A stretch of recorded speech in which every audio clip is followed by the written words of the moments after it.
Hello tout le monde, nouveau vlog. Donc vous l'avez vu dans le titre, on est au Sri Lanka là depuis 2 semaines. Je vous fais un petit vlog du coup pour vous montrer un petit peu comment c'est ici, en termes de kiff, en termes d'alimentation. Je vais essayer de vous donner aussi des petits tips pour quand vous voyagez dans des pays un peu plus pauvres, où il n'y a pas tout ce que vous voulez, vos aliments de base, votre fromage blanc, votre avoine, etc. Je vais vous donner des petits tips pour s'y retrouver dans des pays plus pauvres en termes d'alimentation.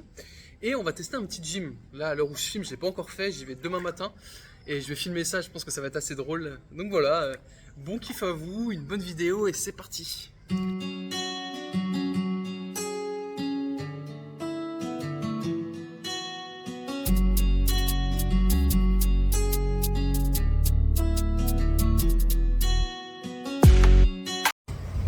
on vient d'arriver au Sri Lanka. De l'ambiance.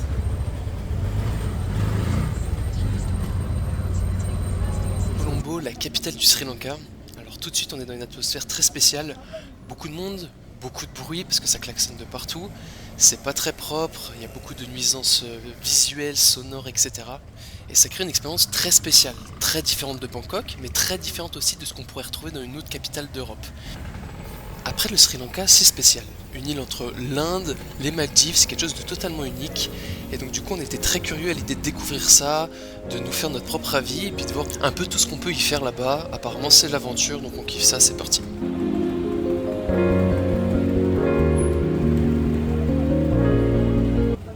Bon, premier repas au Sri Lanka. Ça a l'air délicieux. Et je sais pas si on se rend compte de la taille de l'assiette, mais elle est immense. Immense ici. Elle est incroyable. Et du coup on n'a pas déjeuné ce matin, donc on va recharger un peu en calories. Il y a du chicken, là c'est un petit peu de poisson séché, là c'est des lentilles de corail, donc ouais il y a de quoi faire. Vraiment ça va être un délice et c'est pas trop cher en plus.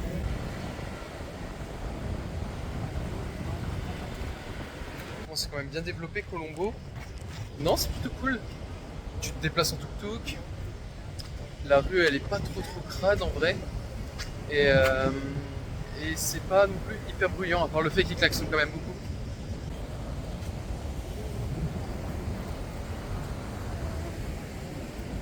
On part de Colombo, on va à Sigiriya. On est dans un bus très coloré. L'avantage, c'est qu'on a un petit Bollywood. On va pouvoir regarder un petit Bollywood pendant le trajet. Et ça fait plaisir.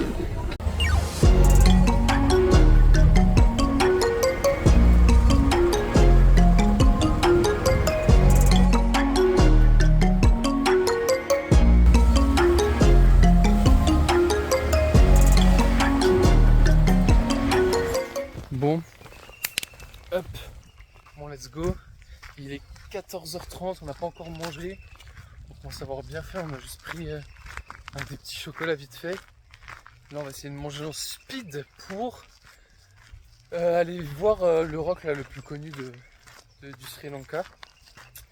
Et il faut qu'on se dépêche un peu parce qu'on peut pas rester trop tard dehors, apparemment c'est un petit peu dangereux et tout. Donc voilà, mais là en tout cas c'est plus agréable que Colombo, c'est plus nature. Et ouais, là c'est reposant, c'est très agréable. Bon, c'est parti pour aller visiter le Lions Rock, ou le voir du moins.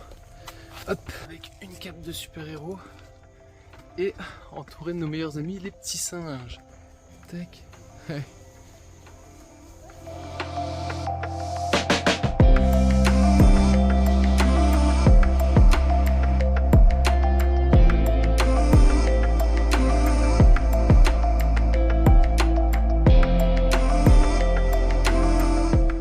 Il y a besoin de pas mal marcher, par contre la vue, un panorama fou.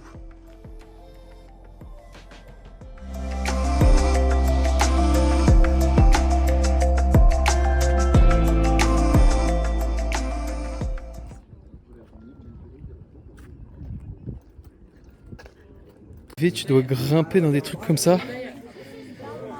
C'est quand même très escarpé. Par contre, hop, t'arrives, tu te tapes une vue qui est folissime. Incroyable. C'est magnifique.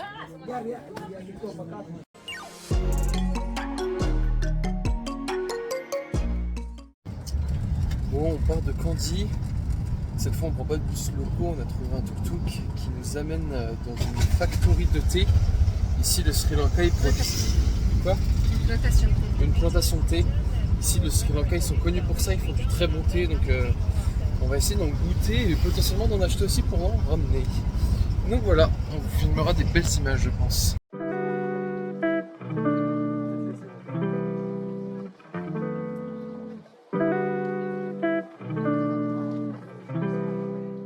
Visite de la factory et dégustation de thé, et puis on se voit.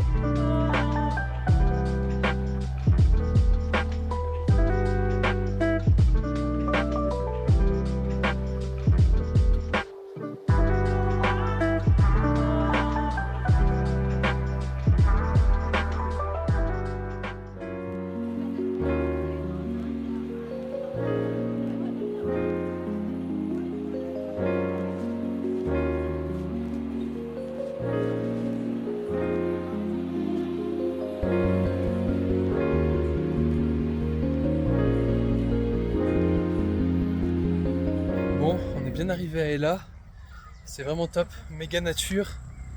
La vie ici, elle est vraiment reposante. Le train, c'était une galère sans nom. On a dû être debout tout le long du trajet, c'était quelque chose. Mais bon, ça fait du bien.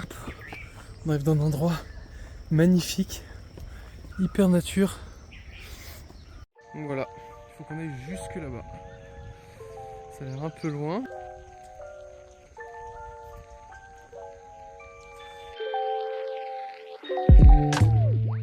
Bon, on doit plus être trop loin. On commence à la voir ici. Et la vue est quand même incroyable. Allez, let's go. Bon, on est arrivé ici. On cherche un petit peu l'endroit où... Mais ici, c'est qu'il y a plein de guides comme lui qui te donnent plein de fausses informations. Du coup, tu sais pas du tout où il faut que tu te rendes.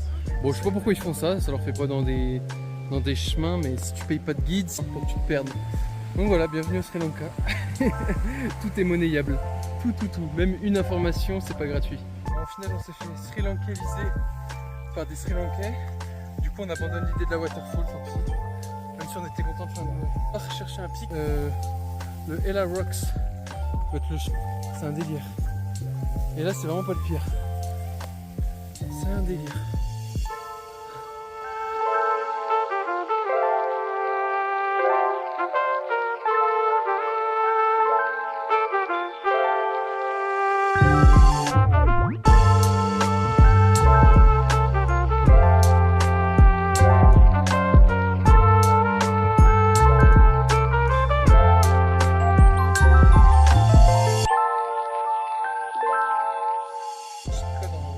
Quand vous faites des randos, c'est qu'il faut écouter les locaux et faire l'inverse. Là, on voit des morceaux de rizière magnifiques. Regarde un plan d'eau ici. Trop beau aussi. En fait, je pense qu'ils veulent pas que les touristes découvrent un peu leur pays, donc il suffit juste de pas les écouter.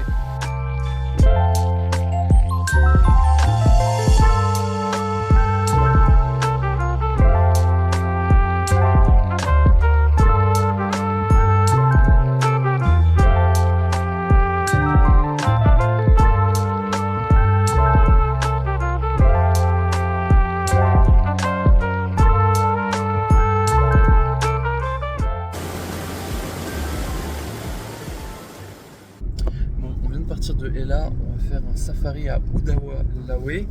Là, il y a une réserve d'éléphants, il y a pas mal d'animaux là-bas. C'est un parc national, du coup on a pris un chauffeur qui nous y amène. Frérot, don't move.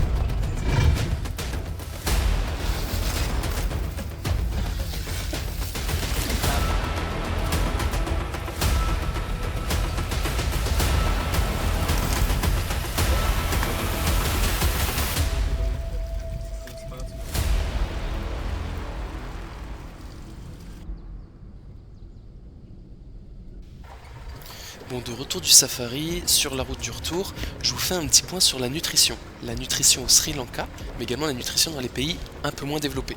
Alors, je vous mets des images à l'écran. Dans ces pays-là, c'est assez simple d'avoir son quota de glucides. Ce qui va être plus compliqué, c'est d'avoir votre quota en protéines, mais également en lipides. Alors pour ça, une solution qui peut être toute simple, ça va être de se rendre lorsque vous serez dans des villes, dans les supermarchés, vous allez dans le rayon boîte de conserve et vous faites le stock de boîtes de thon.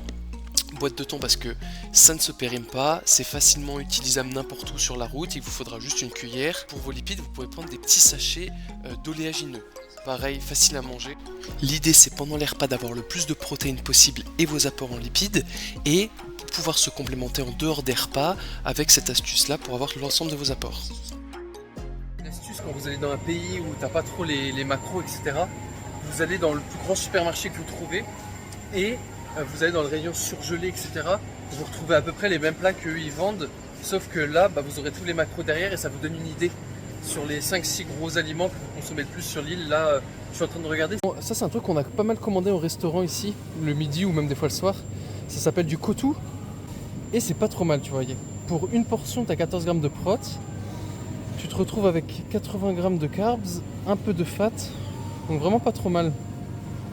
Donc un peu surpris, bon bah c'est un peu farineux en bouche, mais au final les macros sont super bonnes là-dedans. Et on se mangeait vraiment des grosses poêlées, donc top en fait, ça faisait pas mal de prot. Voilà, je pense pas que ça soit hyper biodisponible, mais pareil les fameux rôtis, ces espèces de petits pains qu'on mange tout le temps ici.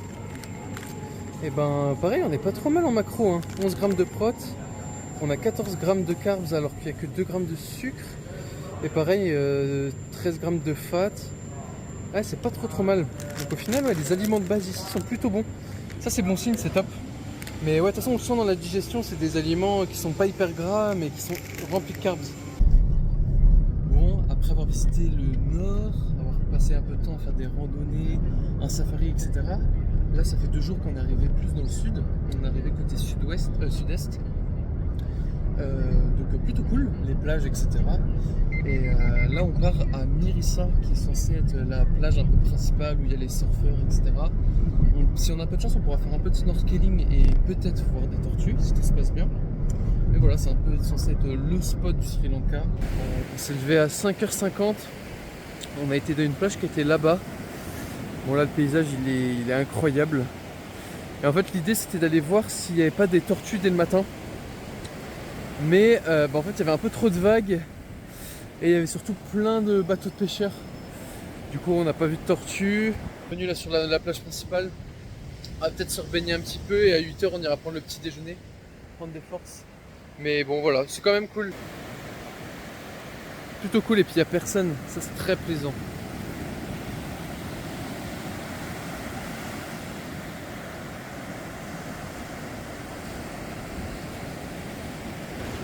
On va tenter notre chance une deuxième fois, essayer de voir si on trouve des tortues sur la même plage.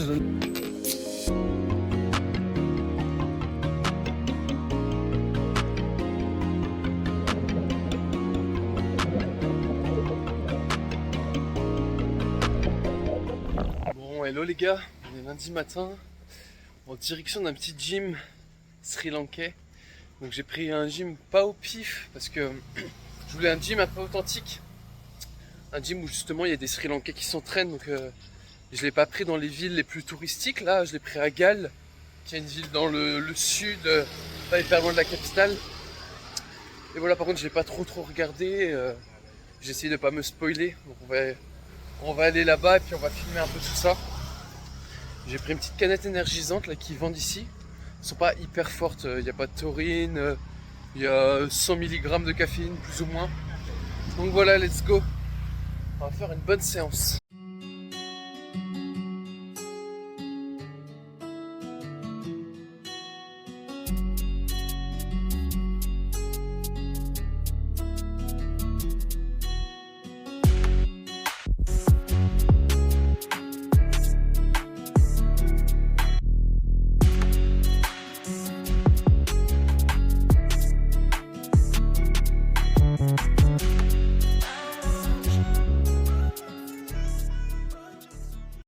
Bon, nous voilà dans le gym, je me suis un peu échauffé. Le gym est pas mal, il est sur 2 étages.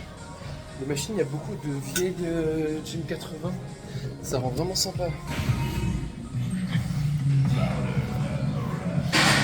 Rowing assis, le pull down. Là c'est une presse, ça fait vraiment haut gym quoi. Ça permet de faire et presse et hack squat. On a une upper chest. On a un dossier qui est super large. Rien à voir avec les dossiers dans les Basic Fit quoi. Là vraiment on est sur limite le double. Là les poids comme ça fait vraiment OG, c'est vraiment cool. Par contre dans les gyms un peu vieux comme ça en général ce qui fait défaut c'est les câbles quoi. Mais tous les trucs à câble en général, c'est ce qui fuse le plus vite. Donc quand vous vous entraînez dans des gyms un peu à l'ancienne, utilisez des machines comme ça avec poids. Il y a moins de risques que ça parte en n'importe quoi. Bon, on commence l'entraînement. Alors je commence dans la salle du bas et je teste les machines à plaques.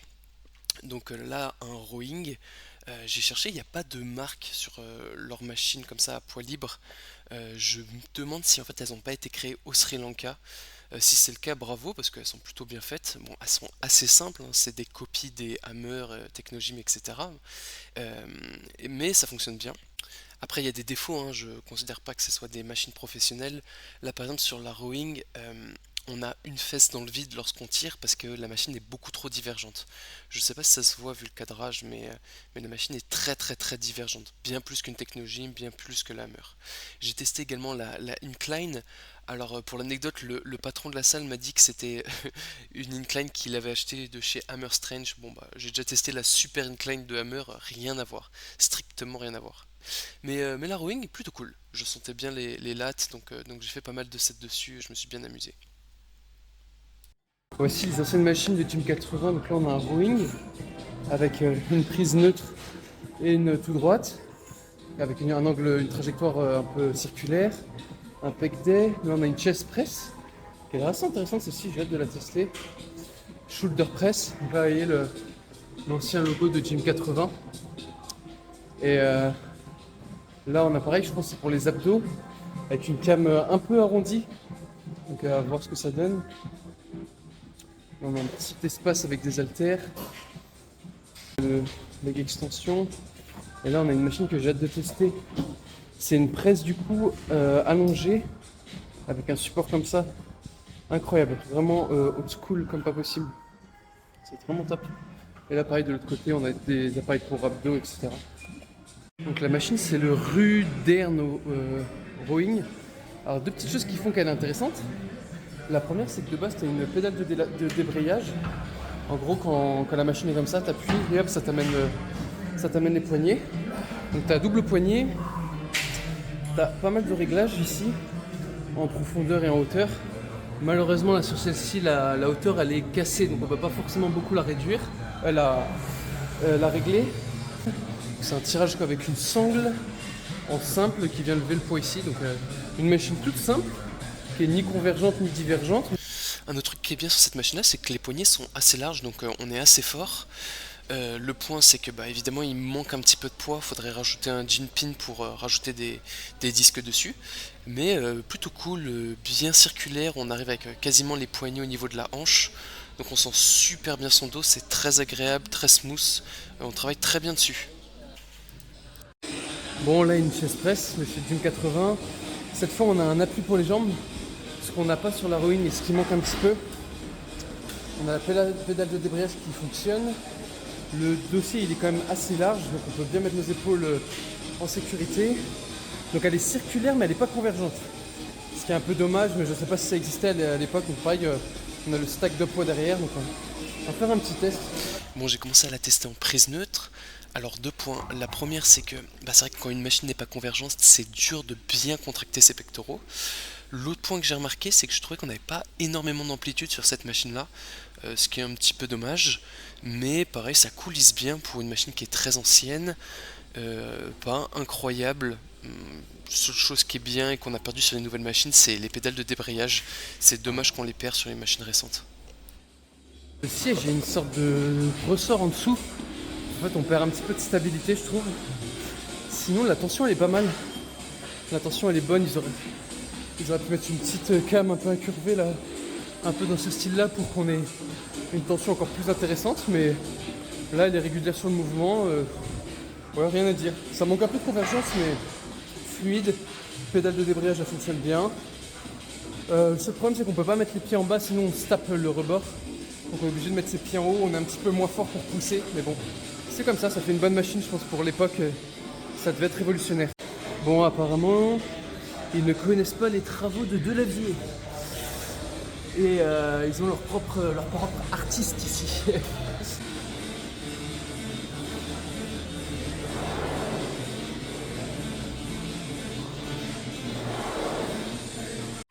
Pour moi, c'est le genre de machine qui me suis défoncé le ménisque il y a quelques années. c'est idéal en vrai. Parce que le dos il est bien coincé. On a un dossier qui nous permet vraiment d'avoir un dos droit parfaitement. On place nos pieds, ça va pas bouger, on a une super stabilité. Et on peut Globalement, les vraiment machines, choisir c'était pas de mettre de trop côté mal. Bon, il y en avait des si on veut meilleures que solliciter d'autres, vraiment les quads en évidemment, bas et ou un c'était peu pas plus les toutes ischios en bonnes. haut. Mais si celle-ci, la en cam fait, elle est pas des axe violente, squats comme ça, c'est quand même non, assez vraiment cool. intéressant, bien plus Elle coûte intéressant super que bien, elle est les bien presses entretenue, c'est une horizontales. bonne machine. Et je m'attendais pas honnêtement à trouver autant de machines dans un petit gym comme ça, paumé dans le Sri Lanka, donc assez content de cette découverte. Et puis ça permet de tester des anciennes machines, c'est assez rare maintenant en Europe, même à Bangkok, hein, de retrouver des gyms qui sont équipés de vieux modèles comme ça. Donc même si c'est pas le top qualité, en fait au Sri Lanka on peut faire des bonnes séances de sport, ça c'est sûr. Là où je trouve globalement que ça va être plus compliqué, c'est pour avoir son quota de protéines journalier sur le long terme et maintenir une diète qui est correcte avec des aliments qui sont quand même sains pour la santé. Là on est encore loin du compte.